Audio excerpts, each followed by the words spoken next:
hech kim ishi yo'q sen bilan. Tirikmisan, o'likmisan demaydi. Hol ahvol so'raydigan bironta momuni yo'q. Nimagaki aloqasi yo'q. Qishloqqa ketaman. Qishloqdagilar hatto notanish odam bilan ham salomlashishadi. U yerdagilar bir-birlariga hashar qilib uylar qurishadi. Hamma bir-biridan xabardor, kim farzand ko'rdi, kim uylanyapti, kim shaharga o'qishga ketdi bu yerdacha. Bu yerda kecha hamrohing bor edi yoningda. Bugun esa yo'q. Butun boshli odam yo'q. Senga aloqasi yo'q. Ammo kim qanday kiyingan, qanaqa mashinasi bor, uni qanday olgan, pulni qayerdan topgan, mana buni bizga aloqasi bor. Bu bizni qiziqtiradi. Nasha chekib olgan 12 yashar bolani oldidan indamay o'tib ketamiz. 3 kishi bittasini do'pposlayapti. Ko'rmaganga olamiz.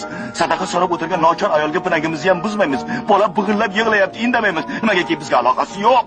Nimaga endi aloqasi bo'lmas ekan? Nimaga deb so'rasangiz, zamon shunaqa deyishadi. Zamonni bunga nima aloqasi bor? O'zimiz shunaqa bo'lib ketganmiz, o'zimiz.